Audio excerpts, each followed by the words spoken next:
and welcome. You're with us here on Business Today. I'm Abha Bakaya. Here are the headlines tonight. Insurance behemoth and India's largest institutional investor LIC posts a notional loss of 50,000 crores in its Adani investments. Hindenburg's 85% downside forecast coming true as 3 Adani companies register a fall of more than 80% from their 52-week highs.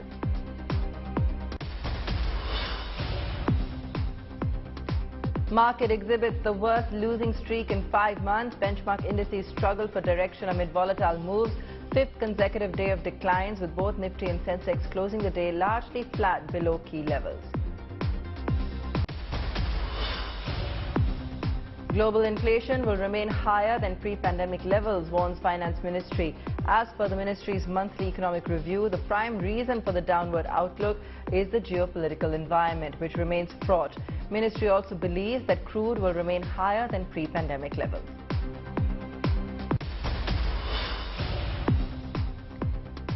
Chandni Chowk samosa and mobile accessories shops have emerged as the testing ground for central bank digital currency. Business Today TV gets you a ground report from the busiest streets of Delhi.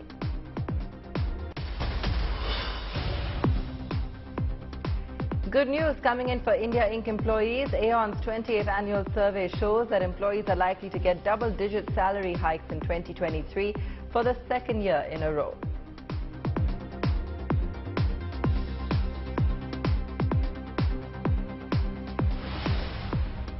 The country's biggest institutional investor, Life Insurance Corporation, has witnessed an enormous notional loss of close to 50,000 crores amid the ongoing sell-off in the Adani Group. Not only this, the fall in at least 3 of the group stocks is fast nearing the 85% downside infamously forecast by Hindenburg in its report. Meanwhile, government officials said that LIC investments keep changing in the market and that the insurer is a diversified long-term investor. ये जो हजारों करोड़ रुपया ये shell companies Hindustan में भेज रही हैं, ये किसका पैसा है? A political hot potato which paralyzed both houses of parliament during the crucial budget session earlier this month. Since the Hindenburg report on the Adani Group was released nearly a month ago, the issue of the public sector, LIC, allegedly being pressured by the government to invest in the conglomerate has been the spearhead of the opposition attack. With Adani stocks in the red every day, there were fears that LIC policyholders would lose their money to the Adani firestorm. Now, research by Business Today shows that LIC has lost massively in the sell-off.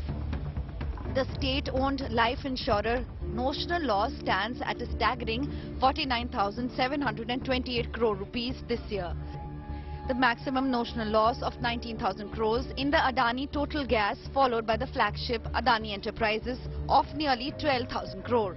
The notional loss in Adani Transmission is around 7,500 crore, while in Adani Ports, it is around 5,200 crore.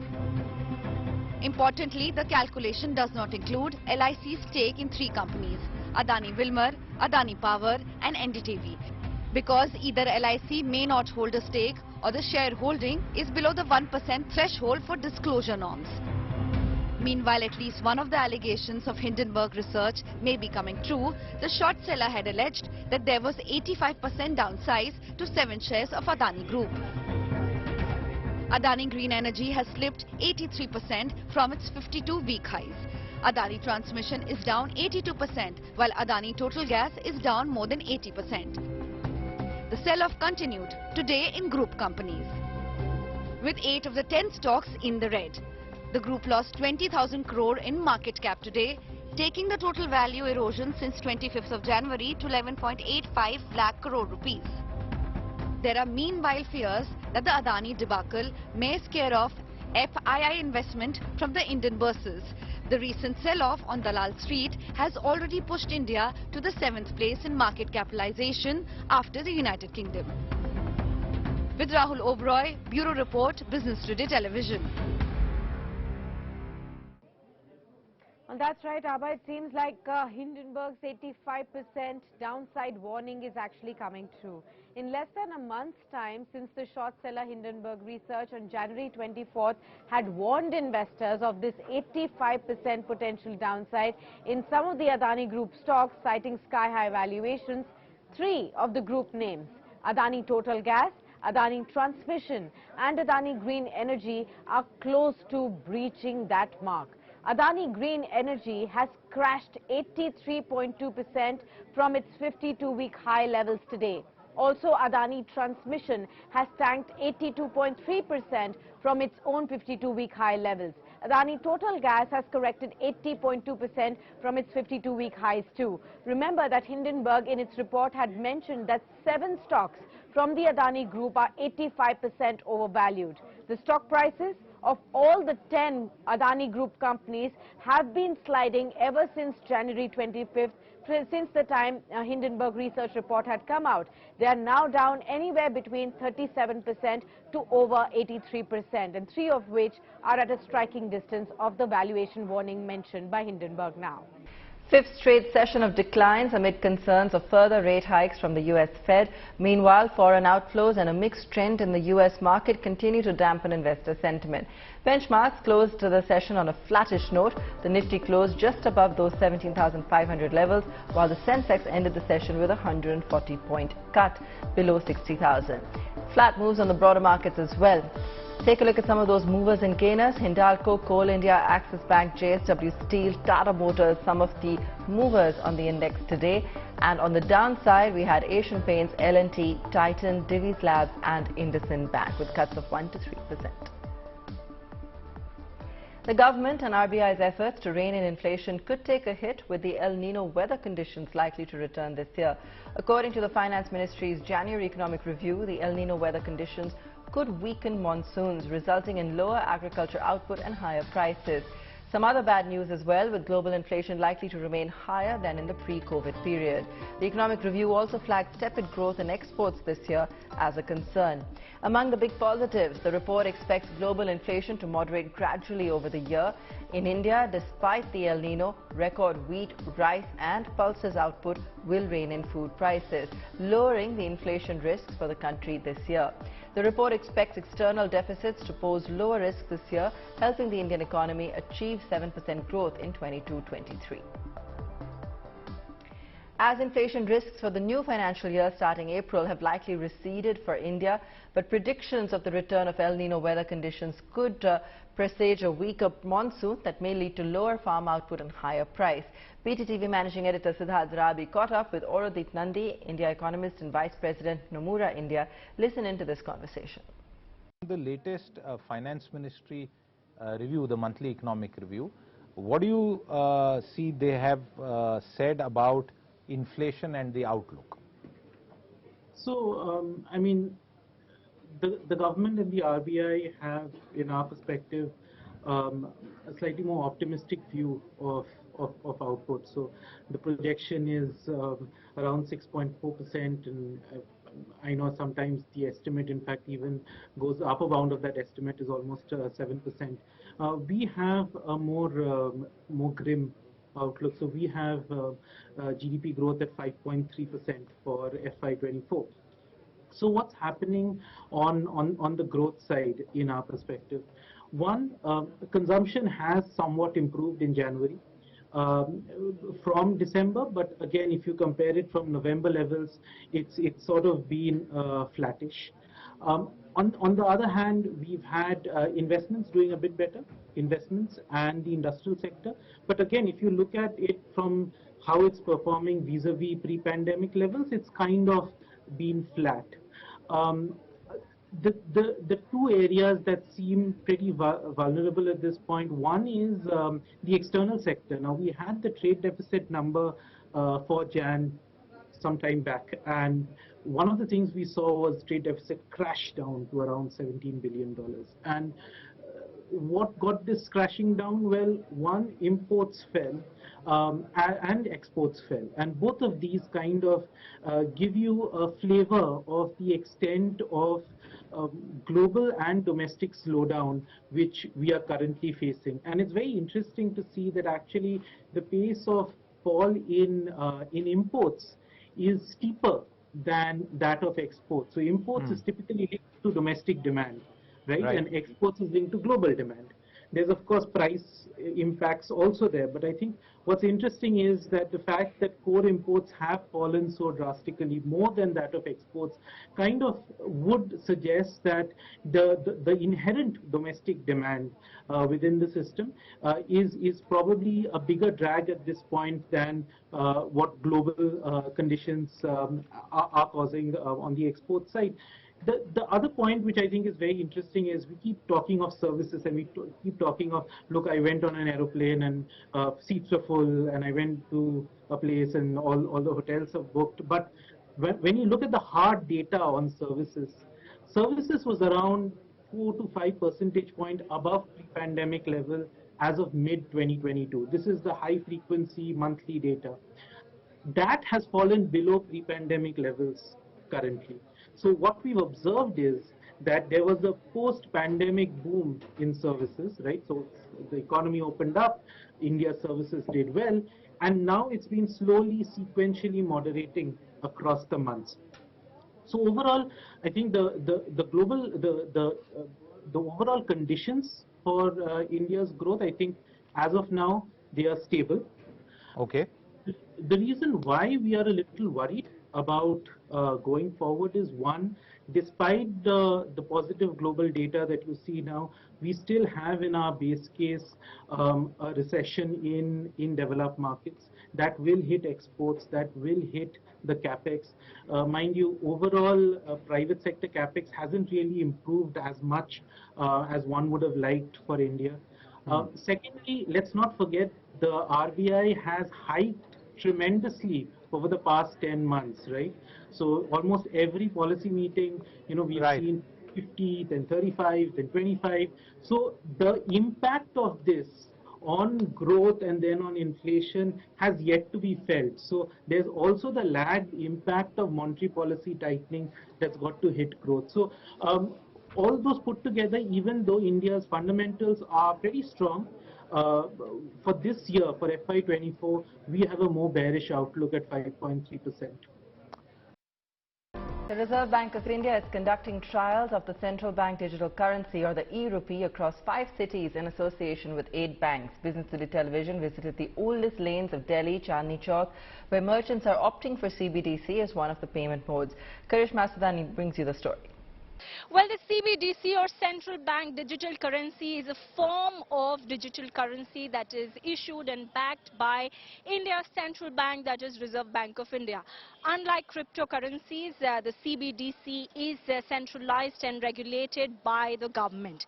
In fact, the Reserve Bank of India early December last year had conducted and introduced its pilot project of CBDC across 8 banks and 5 cities. As per latest numbers, close to 77,000 transactions with a consumer base of 50,000, and 5,000 merchants have been recorded. Well, Business Today Television is here in one of the busiest lanes of Old Delhi, Chandni Chowk, to explore RBI's pilot project of CBDC. These busy streets of Chandni Chowk led to where none has been before: the cutting-edge realm of e-rupee, RBI's futuristic central bank digital currency. Several enterprising merchants in the area have stepped forward to be the testing bed of the new payment technology. These are the QR codes which set these outlets apart from the others. One of the first food eateries in Chandni Chowk, which actually was okay and got the CBDC option put up on one of their payment sections in the shop. I'm in fact joined by the owner. Amidst this beautiful, I think, smell of chole bhature, you have to tell us how has the response been with the e-rupee? The response with e-rupee has been very much well. It is the youth of India is aware of the e-rupee, and if you know that currently crypto is on the boom. It's very similar to the use of UPI and Paytm. It's even better. I guess it's better because it's a transparent solution. It's not a third-party solution. It's directly by the bank.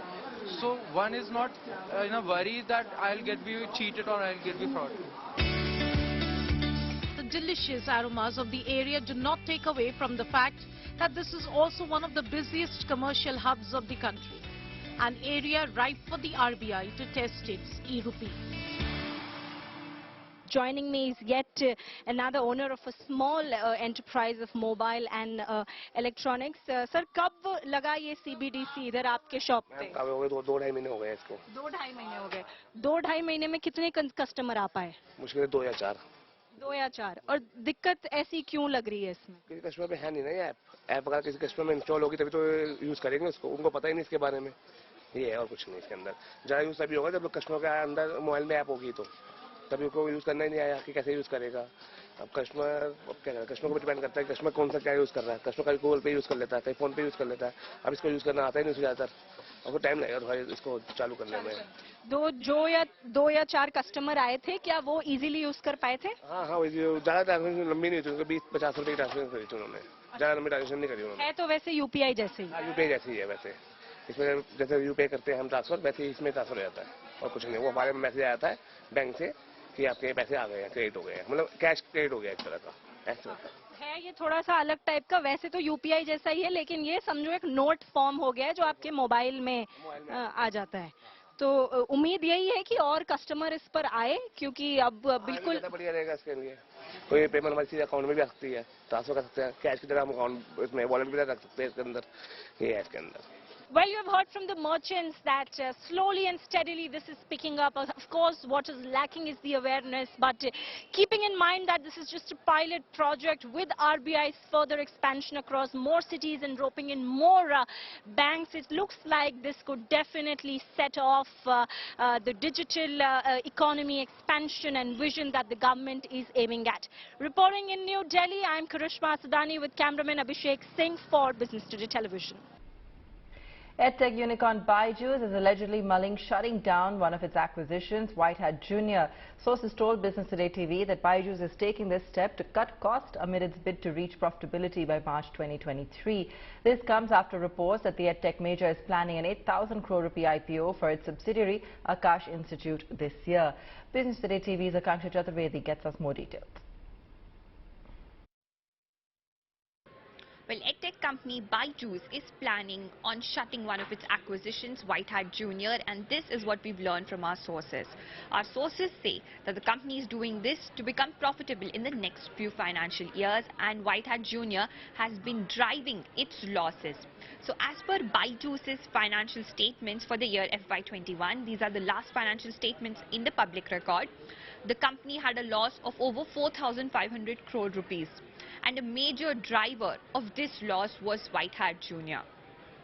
It's interesting to note that when we reached out to the company did not confirm that they would be, shutting down White Hat Junior. They just said that they are re-optimizing their resources so that they could become profitable in the next few quarters.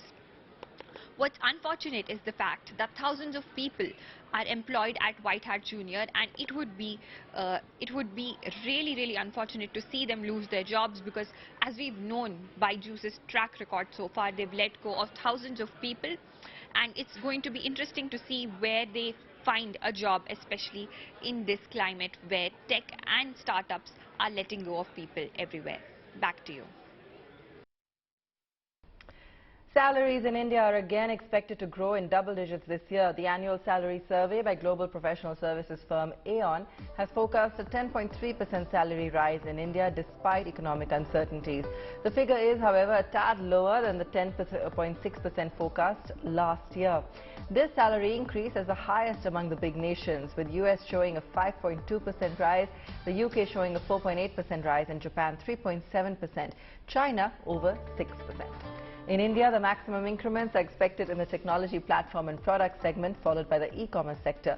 Professional services is next with 11.2%. The smallest increments are forecast in cement, hospitality and restaurants and automotive sectors.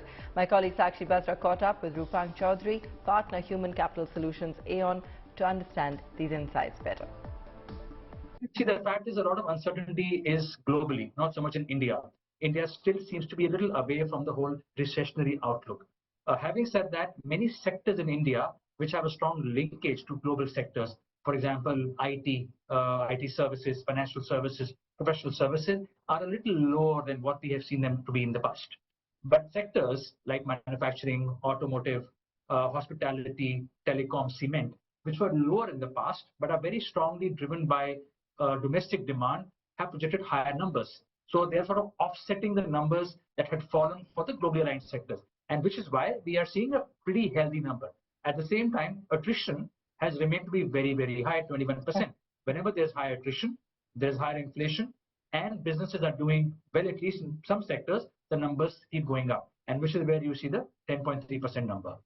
Of concern in the year 2023, and it extended from the last part of 2022 as well, especially for the tech sector and the startup world and the e-commerce space as well, where we have seen a lot of announcements coming in even on an everyday basis, be it the global trends or the domestic trends. This has become a major worry point. What is the likely trend going to be? Are we going to be seeing more layoffs? Is that going to be a bigger pain point for India Inc? See, layoffs are a factor of basically a bunch of things, right? The companies are trying to protect their bottom line. So wherever we are seeing profits taking a hit, and hence sectors which are linked to the global environment, there is going to be some sort of a rationalization. Secondly, many of these sectors were betting very high on digital transformation and the tech journey and overhired, right? So I think a lot of the layoffs happened because of the overhiring, because you did not have enough work for these people. That seems to have happened now. And also because some of this talent was hired for new projects which didn't really take off.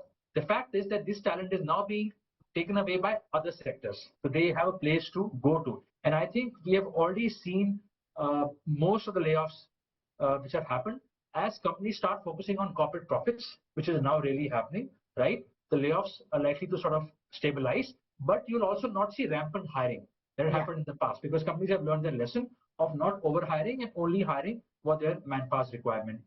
And that's where we leave it on the show tonight. Thanks for watching.